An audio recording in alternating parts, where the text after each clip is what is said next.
This question is from an Army vet that was in Ramadi in 2004. Yep. He noted that to me. Yeah. Which is good to hear. Yeah. Some Thanks context and, respect. Yeah. Just started jiu-jitsu. Boom. I'm a very step action drill oriented guy. I blame the field artillery officer basic course. Today, while training, an instructor was talking to me about the flow and creativity and improvisation that is needed. I'm assuming it comes with time. Any ideas on helping to get that way? Any ideas on helping to get away from the step action drill mindset, or just let it come? Or do you just let it come? Yeah, that's great. And I know you've seen people like this in the jiu-jitsu. Yeah. I see them all the time. It's people that have the personality that is like an engineer personality. Okay, what do I do? Step 1, step 2, step 3, step 4. What? You tell me the steps. Bro, quit all this conceptual stuff. Tell me the steps to do. And actually, Jeff Higgs, he was describing a guy that we train with, and the way he described this scenario, he was talking about this specific guy who kind of fits this mold, and this guy was coming to train with us and going to be one of our students. And Higgs goes, yeah, he's really good. He's got, he trains super hard. He's strong, and he's got a very stubborn jiu-jitsu mind, which I got a kick out of, and it's true. But it's this kind of thing where, you just want to know the steps and you just want to apply them. And by the way, if you want to teach about options, tell me what the options are then. Option 1, 1A, 1B, 1C, they want to have that mindset for everything. So that stops you, right? We want to get beyond that. We want to get to, it's just like a person playing a musical instrument. Yeah. You can teach them all the notes, but they need to figure out how to play music, right? They need to figure out how to create music. That's the difference. I always say this when, if you go to a Guitar Center, which is a guitar store in America, and you put up a sign that says, I need someone that can play the following 27 albums note for note. You'll get 100 phone calls if you put a website that said that, because you're going to record an album or whatever. But of all those people, not all of them can create a musical song that is original and good and all that. So there's the difference, right? This is the difference between like a normal jiu-jitsu player who's by the book and then, a person that creates, the top level guys that are creating new moves all the time. So that's what we want to become. And it's not just to be a top level guy. It's also how you improve. It's how you get better. You got to figure out how to put the notes of jiu-jitsu together. So, and on top of that, it's the same thing with combat. It's the same thing with doing an assault. It's the same thing with an immediate action drill. It's the same thing with moving down a hallway. If all you know and all you can do in your brain is follow the steps and follow the standard operating procedures, as much as I talk about standard operating procedures being necessary and mandatory, if all you know how to do is follow them, you will fall short. And you will come into a situation where they're not going to work, and now you're going to be done. You're going to stop. You're not going to know what to do. That happens in jiu-jitsu all the time. So we need to free our mind. That's what we need to do. We need to free your mind. And how do you do that? Well, first of all, discipline equals freedom. So we want to have the discipline, which means we do need to drill the moves. It means we do need to learn the moves. It means we do need to repeat them over and over again so that we get good at them. We do need to do that. But then we've got to set the mind free. And how do you do that? I mean, go outside your comfort zone, for one. And a lot of guys, everyone does this, where you say, you know what, man, I'm getting everyone in this one move. I'm going to stop doing it. I'm going to do another move. I'm not going to guillotine anyone for 2 months. I'm not going to... Unless you're Echo, then you might... Then I'll guillotine you. So go outside your comfort zone. Work on some move that you don't do. Throw out your best submission and don't use it. So now you're got to be going through all these different. You got to go for different moves. You got to get creative. Same thing with hitting your move from different positions that aren't supposed to work. That's like. For instance, you just talked about the guillotine. I'm a fan of the guillotine, but I do guillotines in weird places. I mean, I have people tap out to my guillotine when we're in weird positions that no one's ever been tapped out, and they're like, I don't know how I just got tapped out. How did you do that? Yeah. How did you I was, across the side, and I was, yeah, you were, but I had this going on.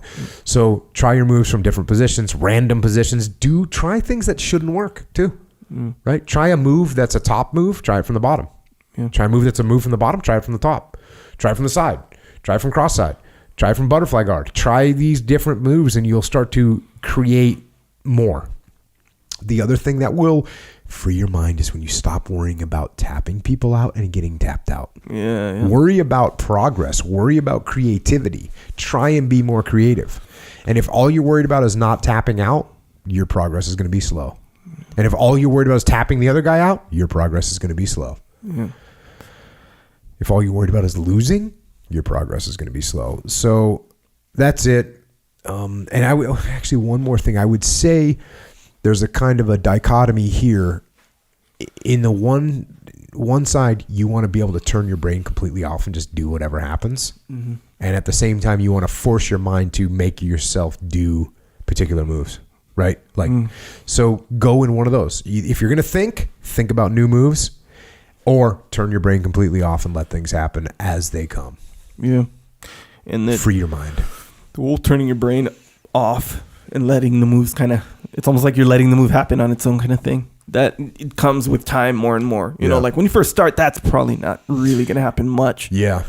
And also, like, an example of that is if you were teaching a class and you said, hey, Jocko, come here and, I'm going to do this sweep on you. And you do the sweep, and I would defend it immediately. Mm-hmm.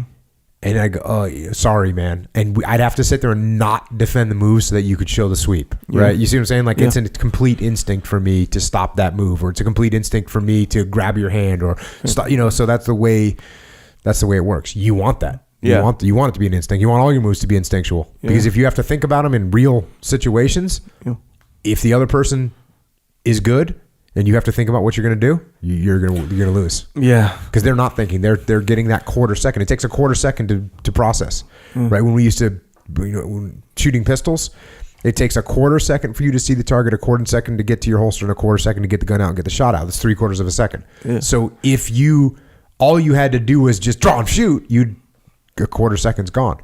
Or if you have the gun in your hand, a quarter second's gone. So actually, Greg Train did that the other day, and I thought about that. That's why this is fresh in my mind. He grabbed my hand real quick, and I was like, oh, he did that sort of like I used to go for my holster, because you can go as fast as you possibly can to your holster. Once you get to your holster, you got to slow down. Yeah. But you can go so fast to your holster. That's where I used to make up so much, as fast as I could to my holster, and then once you get there, you got to slow down. You got to get front side focus. But Greg Train moved that fast trying to grab my hand like that, and I was like, I'm gonna start doing that. I'm gonna start doing that again, doing a little speed work on him. So, free your mind. Back to the point here, and thanks for your service.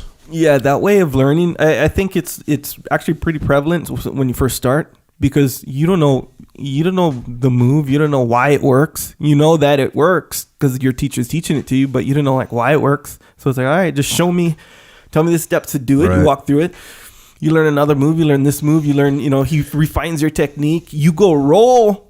You find out, okay, that doesn't work when I do it this way. Or you don't know why it doesn't work, so you got to ask a question. Yeah. And I'm the kind of learner that I actually, the first thing I want to know is, how does this work? Yeah. I want to know that before I know even the steps. Yeah. And a lot of times I teach that way. I'm teaching, here's the concept of what we're trying to make happen. Yeah. We're trying to get their weight over here. So here's how we're going to get their weight over there. Yeah. Now, once we get their weight over there, then it's easy to say, hey, now all you need to do is slip your hips here and you're going to be on their back, or whatever the case may be. Yeah. But for me, the concept of what you're trying to make happen is what I like to think about, and it's what I like to teach. And that's the same thing with combat. There's moves that you're going to do on the battlefield, but conceptually, what are you trying to make happen?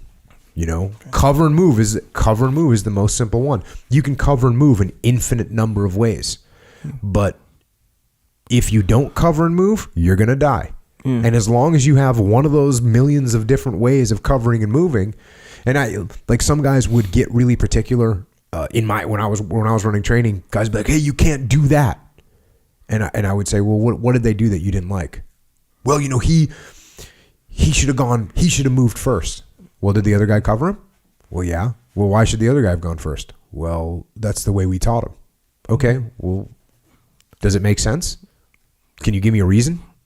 Not really. Are they covering and moving? Yes. All right. I think they're good. Yeah, you're right. They probably are. So. Yeah. That's it goes along too very much. It seems like anyway, what you're saying about telling people why they're doing what they're doing.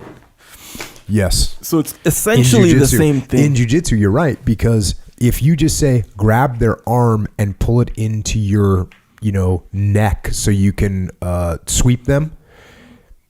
But what you really want to tell them is like, listen, they're going to put their hand out here for base, for balance. Yep. So what you want to do is you want to be ready to move it, and you only have to you only have to take their base away for a quarter second. I say that a lot.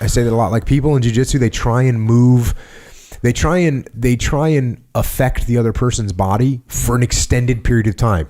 For 10 seconds. For 12 seconds. They try and bring the hand into them so they can sweep them, and they hold it there for 5 seconds. I'm going to hold it for a quarter second because that's all it takes for a sweep to happen. That's all it takes for an arm lock to happen. That's all it takes for a guillotine to happen is that 1 quarter second. It's a quarter second is all you're trying to do. And once you are winning quarter second, now you're won.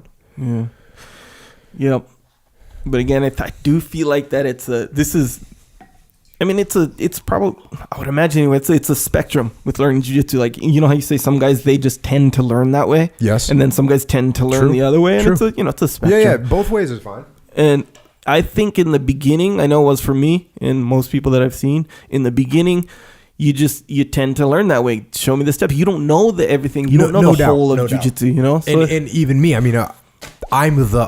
I'm probably pretty far on the extreme spectrum of let me understand the concept. Yeah. And plus you're advanced though. I think. No, but I'm talking about when I was beginning. Oh, okay. In the beginning, even I was like, okay, well, how is this working? Yeah. I wasn't like, show me how to do that. I was thinking, how did that happen? Right.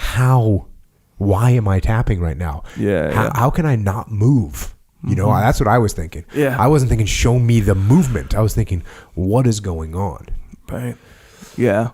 Yeah. And there's actually high level guys you can tell by the way that they teach or the way that they by the way that they teach or train. You can tell that there's high level guys on both sides. There's high level guys that are like for instance, guys that drill all the time. Right. Those are the guys that are mechanical. Nothing wrong with it. They win world championships with that. Yeah. And then there's guys that don't drill, but they roll like crazy. Right. And their games will reflect that. Jeff Glover, Dean Lister, same thing. You don't see those guys doing a lot of drilling. It's not that they never do it, but if you compare them to, let's say, who's a world champion? Even Galvao. Yeah. Galvao's a driller. He just will drill. And at least from what I've seen, I've seen of, videos of him training, he's working a move. And you're like, okay, that's awesome. Guys dominates. Fantastic jiu-jitsu. Yeah, and I think at the end when you become that good, even if that's your primarily method of learning or training or whatever, I think when you gain ultimately like the understanding of, okay, I see why this is important to do this or important not to do this, whatever. Even if you are a quote unquote driller, the creativity part is, it's almost like it's uncontainable. It'll always like Galvao where they do drill a lot. Maybe I wasn't thinking, who made the DVD that was literally called Drill to Win? It was like somebody that's really good made a drill to win, right? So that's the kind of attitude I'm talking about. Again, that's how you get better. Right. Drilling. Right. And what the thing is to respond to what you just said is fact. Discipline equals freedom. If you drill and you make those moves so natural, then you're going to hit them from all over the place. Yep. So you're right. The end state is going to be the same. Mm-hmm. But there's going to be people on all ends of that learning spectrum and training spectrum. Yeah. They're going to be all over the place. Yeah. And some people like I don't like to drill. Yeah. Don't enjoy it. Mm-hmm. Maybe I did at some point. Don't remember. Mm-hmm. But I would rather roll. Yeah. I think a lot of... when in the beginning, it seems like what kind of learner you are is going to show itself way more. Oh yeah, for sure. Just as far as even preference and how you pick things up, and a lot goes with the fact that there's a lot to pick up when you begin. You know, True. you stop. There's so much to learn. So you're like, well, you okay. absolutely have to drill. I mean, I hope no one's listening to me going, well, Jocko just rolls. Yes. No, you have to drill when you start off. You have to. Yeah. You have to learn the body mechanics of it. Yep. So, yes, I am talking about a more advanced stage. Yeah. And I think ultimately, just like how you said, though, I think that in time, once you start learning the moves, and as given the fact that you are rolling now, you know how some people, they'll learn the move, then they'll go home. Oh, yeah. It's rare, but when you learn whatever, this guard pass to the armbar combo, right? And you know the steps, and grab here, put your knee here, whatever. The guy's your training partner, your partner for the drill or whatever is, you know, he's letting you do it. You become a 10 out of 10 in the drill. You get so good at that drill, you're 10 out of 10. When you go to apply it for real, you're still going to fail. Yes, exactly right. Because you don't know all these dynamic variables coming at you. So that's when you gain the understanding. Yes. That's when more questions are going to pop up. Okay, that need to be answered. You answer them, and boom, there's your learning right there. So the drill is good, for the body mechanics, especially at the beginning, because you don't know. You're talking about all your hands, arms, legs, hips, head, everything, arm position. Well, what's even more critical than those things, because all those things are visible, you can see them. The things that are harder to teach and to understand is the weight distribution and the balance distribution. Those are the things that you cannot see. And there's also one more, which is the tension distribution. Because when I'm pulling on your arm, when I grab your wrist, when I'm holding your wrist, I could be putting tension in 360 degrees, right? If I'm holding your wrist, I could be moving it. I could be putting tension. Now, no one could tell which way I'm pushing or pulling or lifting or dragging. No one can tell because your arm isn't moving. Right. But the tension you can't see, the balance you can't see, and the weight distribution, you can't see any of those things, and that's why it's very hard to teach them. Yeah. And really the only way, and again, back to this thing, it comes with time, is when you roll live with someone, then you're going to see all these different scenarios where the stuff you learned. Dean was teaching an arm lock the other day, like a basic arm lock, which I've probably sat there in the class of his and been his dummy 1,000 times. Mm-hmm. And like somebody asked a question, and then he was doing the arm lock to me. And I realized something that he was doing that I never noticed before. And he's pulling the arm towards his head, basically. Like pulling it towards his head. Yeah. And I mean, in a pretty extreme way. Mm-hmm. And I realized how incredibly effective it was. It wasn't holding it. He's pulling it. It was, and so like those little things like that, I've been his dummy, and maybe, just because I was being his dummy, he didn't remember or didn't think about doing that step. But the way the question got asked, and even when he's arm locked me thousands of times, I didn't notice it. I just thought, man, he's got a tight arm lock. Right.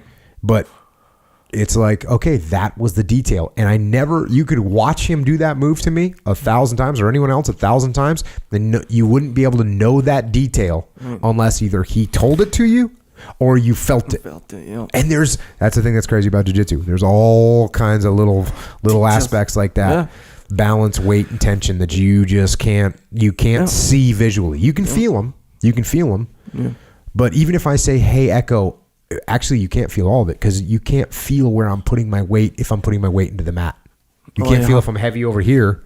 Right. You can't feel that. You don't know where I'm heavy. You just know what I feel heavy, but where's my weight going to be? Now, if my weight is on you, you can feel it. Mm-hmm. Yeah, man. That's the jiu-jitsu. That's the jiu-jitsu. All right. Before we have just a jiu-jitsu podcast. Yeah.